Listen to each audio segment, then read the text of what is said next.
What's up? This is Dr. Lassa Mohammed. You're welcome to our online clinic. If you are new here, try to subscribe.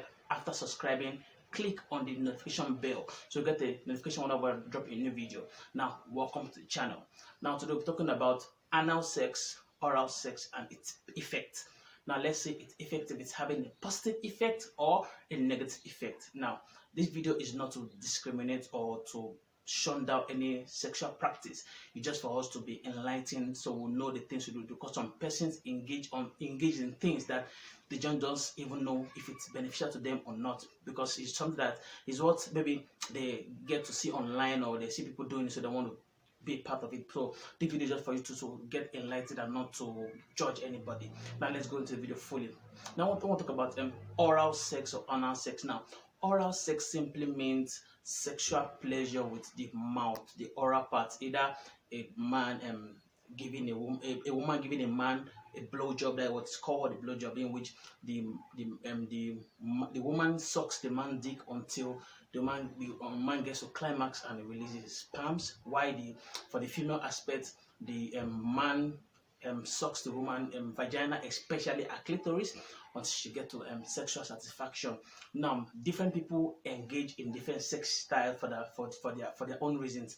There are some persons that love receiving oral sex but don't like giving oral sex. While there are some people that love giving oral sex but don't like receiving oral sex.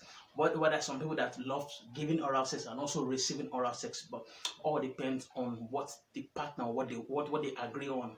Now let's go into anal sex. Now, anal sex simply means having sexual intercourse through the anus. Now, some persons love to get sex through anus, to their anus until they get their sexual satisfaction, while some persons don't like it. Now, today we'll be talking more and shedding more light about anal sex and oral sex. So now let's go into the effect fully. Now, they're what they call hemorrhage or tear. Now, if we're talking about anal sex, now what differentiates the anus and the vagina? Because there's also a vaginal sex, which is having sex with the vagina. Now, the vagina has some cells which cause lubricating of the vagina, in which it reduces friction, and you can always insert the penis in and out of the vagina without pains. Now, the anus doesn't have such cells. So, if you are having oral sex, it tends to have hemorrhage, that is tear in the vagina, and it can lead to bleeding and pains. So, when someone is having oral sex, it's better is to use a lubricant while having oral sex to reduce friction. And if you're using a lubricant, there are different kind of lubricant you can use. There's oil lubricant and the water lubricant. If you are using a latex condom, make sure you don't use a petroleum oil lubricant, because it can have effect on the latex condom and can cause damage to the anus. So just use a water condom, but all depends on what the person wants. Now let's go into for the oral sex. There's always friction, because there's no friction because the saliva helps in lubricating if the genital. So there are no option there are no issue in terms of hemorrhage or tear. Now let's go into skin infection. Now skin infection simply means infection of the skin first. Now, if there's an anal sex and the person already has a tear in the anus, you know, the the anus is used for excreting feces, and the feces also always have bacteria in them. When there's tear in the anus and the person is using the bathroom, or the person uses the toilet, there's possibility that bacteria get into the open injury, and that can lead to skin infection in such area, which person might need antibiotics to cure that. So having oral sex might also cause that if you do have tears during oral sex. Now, the next one is what? Vaginal infection. Now, some persons love having anal sex before vaginal sex. They want to have both. The first have the anal, then later vaginal. Now, the penis is penetrating to the anus. Now, as I said earlier, the anus is meant for excreting feces, and this feces also contains bacteria, and you have a lot of bacteria that dwell in the anus. So once you're having anal sex, then once the penis is inserted into the vagina, it's as if they are packing the bacteria from the anus, then inserting it into the vagina. That can cause a lot of that can cause vaginal infection also. So if you want to do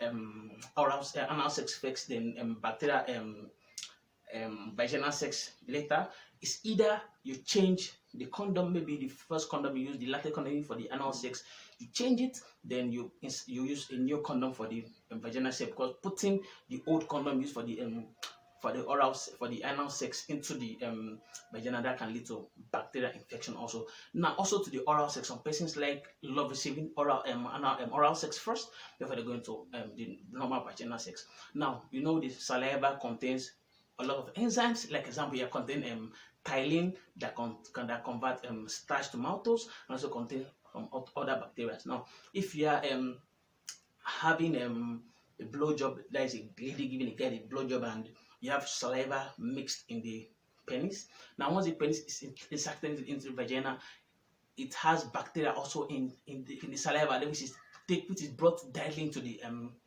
vagina, and that can also lead to infection of the bacteria of the vagina also. So if you want to have an oral sex first, make sure that once you're done the oral sex, you try to clean up before you go into the vagina, until you go into the vaginal sex, to help reduce the risks of having infections. Now, most persons engage in oral sex or anal sex to prevent pregnancy. Now, both sex can also prevent pregnancy. First, oral sex, there's 100% sure that you cannot get pregnant through oral sex. You cannot. No matter how many sperms a lady ingests by oral, she cannot get pregnant.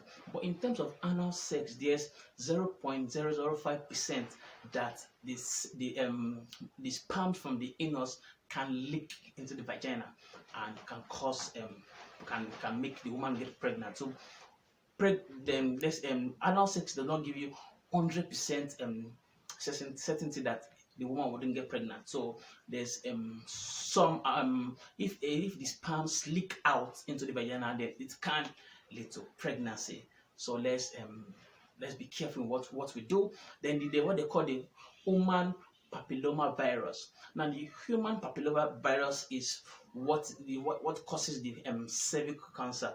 Now, one of the cancer that is more rampant now is called the cancer of the throat. Now, the throat cancer.